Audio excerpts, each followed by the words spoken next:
Hello everyone, welcome to all of you in Exam Guru. दोस्तों, इस video में हम लोग air force X and Y group exam 2022 के लिए इंग्लिश का एक मॉक टेस्ट सॉल्व करने वाले हैं। हमारे साथ आप भी सारे क्वेश्चंस को सॉल्व करते चलिए और वीडियो के लास्ट में हमें बताइएगा कि आज आपने 20 में से टोटल कितने क्वेश्चंस सही किए हैं।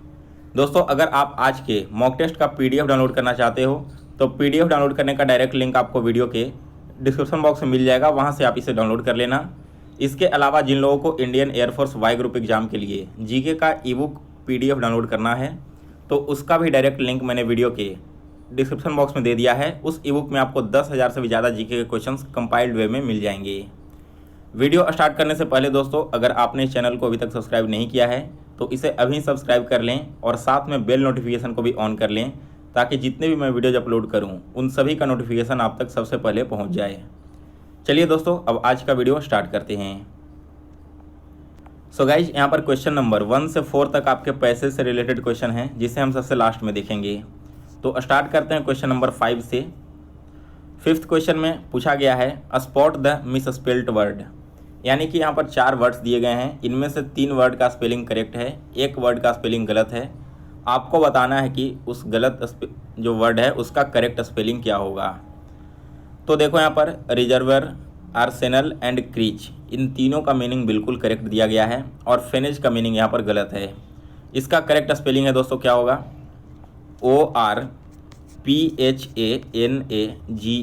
यहाँ पर H के बाद जो E लगाया गया है ना, इसे आप A से रिप्लेस कर दोगे, तब आपका वर्ड पूरी तरह से सही हो जाएगा।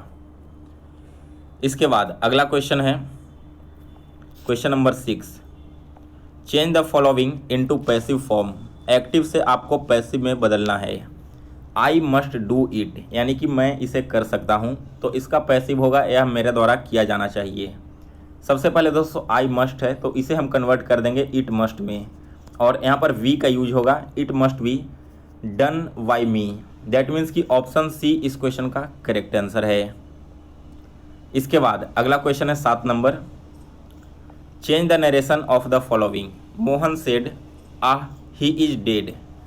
तो यहाँ पर देखो 7th क्वेश्चन में क्या हो रहा है, मोहन एक्सक्लेम्ड, ठीक है, उसने एक्सक्लेम्ड किया किसके साथ में? विथ सोरो। क्योंकि यहाँ पर दोस्तों जब भी इस तरह के एक्सक्लेमेटरी सेंटेंस वाले आपके नरेशन होंगे तो किस फीलिंग के साथ वहाँ पर सेंटेंस में बोध हो रहा है उसे भी आपको ऐड करना होता है। जैसे यहाँ पर किसी खुशी की बात हो रही होती तो हम लिखते हैं मोहन एक्सक्लेम्ड विथ जॉय, लेकिन यहाँ पर दुख की बात है तो हमने लिखा मोहन एक्सक्लेम्ड विथ सोरो। और किस लिए सोरो है? दैट ही वॉज डेड, यानी कि वो मर चुका है। ही इज डेड जो है सिंपल प्रेजेंट टेंस में, इसे हम कन्वर्ट कर देते हैं जब आपका इनडायरेक्ट बनता है तो सिंपल पास्ट टेंस में। इसके बाद अगला क्वेश्चन देखते हैं, क्वेश्चन नंबर 8 है सिनोनिम ऑफ मॉर्न। मॉर्न का सिनोनिम बताना है आपको। मॉर्न का मतलब होता है दोस्तों शोक मनाना या फिर दुखी होना, तो इसका सिमिलर हो जाएगा ऑप्शन बी ग्रीव। ग्रीव का मतलब ही होता है दोस्तों शोक मनाना। यहाँ देखो फर्स्ट ऑप्शन में ईव। ईव का मतलब क्या होता है? इसका मतलब होता है पूर्व संध्या, यानी कि शाम के पहले का जो समय होता है। डी ऑप्शन है वेक्स। वेक्स का मतलब होता है दोस्तों किसी को तंग करना। और सी ऑप्शन है ऑपरेस, जिसका मतलब है किसी को दबाना या फिर कुचलना। नेक्स्ट है क्वेश्चन नंबर 9। एग्जॉर्बिटेंट का एंटोनिम, यानी कि अपोजिट वर्ड आपको बताना है। एग्जॉर्बिटेंट का मतलब होता है दोस्तों अत्यधिक या फिर बहुत ही ज़्यादा मात्रा में, तो इसका अपोजिट हो जाएगा ऑप्शन ए मॉडरेट, जिसका मतलब होता है दोस्तों संतुलित अवस्था में या फिर बैलेंस्ड वे में। बी ऑप्शन यहाँ पर है, देखो यहाँ पर सी ऑप्शन है अनरियल। अनरियल का मतलब होता है अवास्तविक, यानी कि जो वास्तविक ना हो।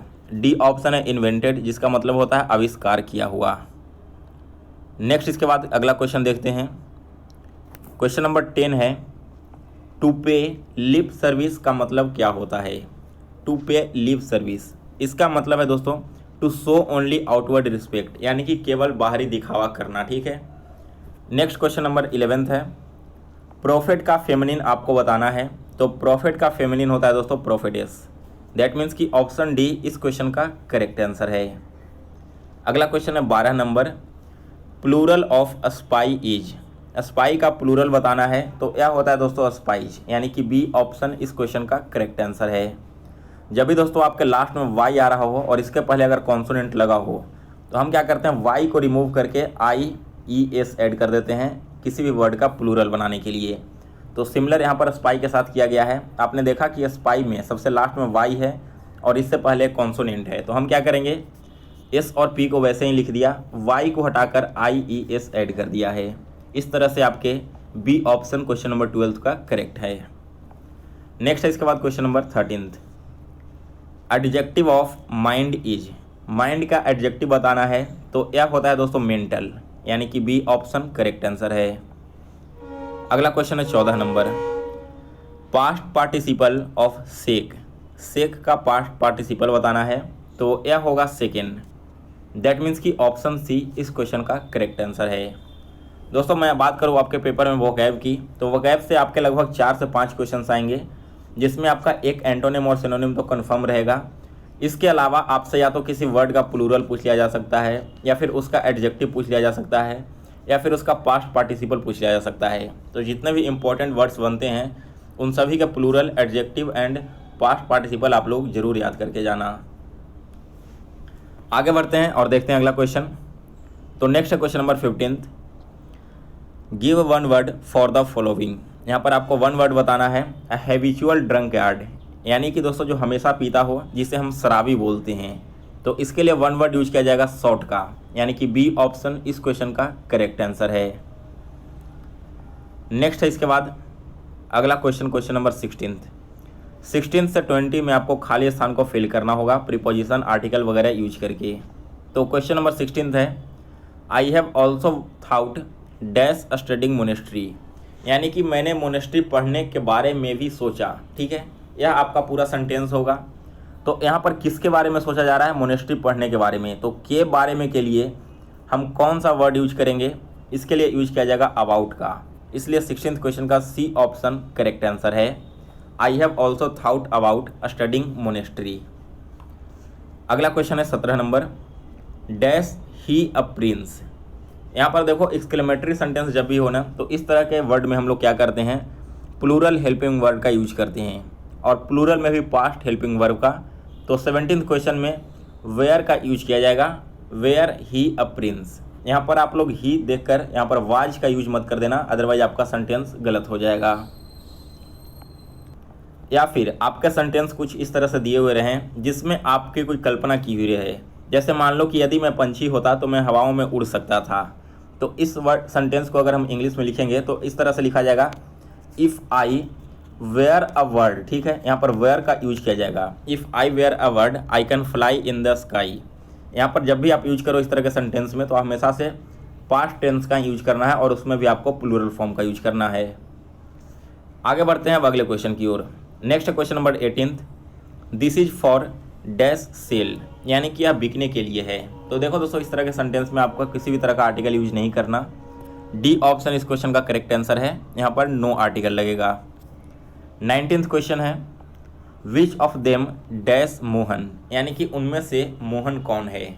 तो देखो बात हो रही है विच ऑफ देम की, यानी कि यहाँ पर एक से ज़्यादा लोग होंगे, लेकिन आपको बताना है केवल मोहन के बारे में ना, कि उनमें से मोहन कौन है। तो जो हेल्पिंग वर्ब यहाँ पर लगेगा वो भी मोहन के अनुसार ही लगना चाहिए। तो यहाँ पर आ जाएगा आपका simple present tense, which of them is Mohan. 20 question है, he is suffering dash headache, वो सर दर्द से परेशान है। किससे परेशान है, सर दर्द से। तो यहाँ पर हम फ्रॉम का यूज करेंगे, ही is suffering from headache. So guys यहाँ पर आपके 20 क्वेश्चन तक कंप्लीट हो चुके हैं। अब लास्ट में हम चलिए आपके पैसेज वाले क्वेश्चंस को भी देख लेते हैं। तो सबसे पहले आप सभी लोग एक बार वीडियो को रोक करके इस पूरे पैसेज को पढ़ लीजिए, फिर हम इसके क्वेश्चंस को सॉल्व करेंगे। ये आपका रहा पैसेज का पहला पार्ट, इसके बाद पैसेज का आपका सेकंड पार्ट नीचे है। तो आप एक बार जल्दी से पूरे पैसेज को पढ़ लो।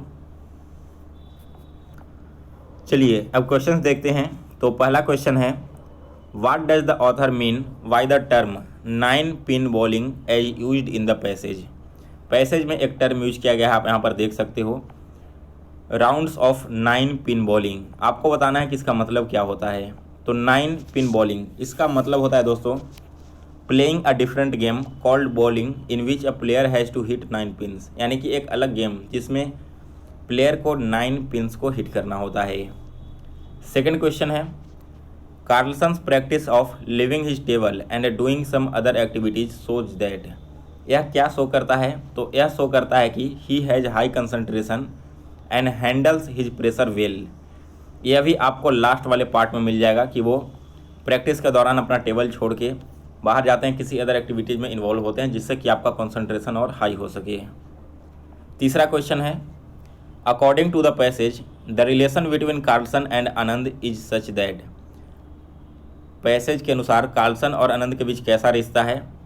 तो यहाँ पर रिश्ता है कि Carlsen is never defeated by Anand. Carlsen कभी भी आनंद से नहीं हारे हैं। और जब आप मिडिल पैसेज को पढ़ोगे तब आपको यह समझ में आ जाएगा that there is no shame in losing to the best on the planet. यह विश्वनाथन आनंद ने कहा है। Viswanathan Anand to understand that very well that there is no shame in losing on the best on the planet. और यहाँ पर जो best है वो आपके कार्लसन की बात की गई है। इसके बाद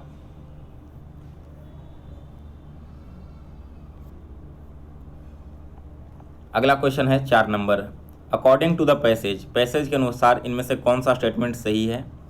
तो statement b, Carlsen plays football and basketball which है generally not been seen earlier. यानी कि कार्लसन फुटबॉल एंड बास्केटबॉल खेलते हैं जो कि जनरली पहले नहीं देखा गया है। और इस क्वेश्चन का आंसर आपको यहाँ पर दिख जाएगा।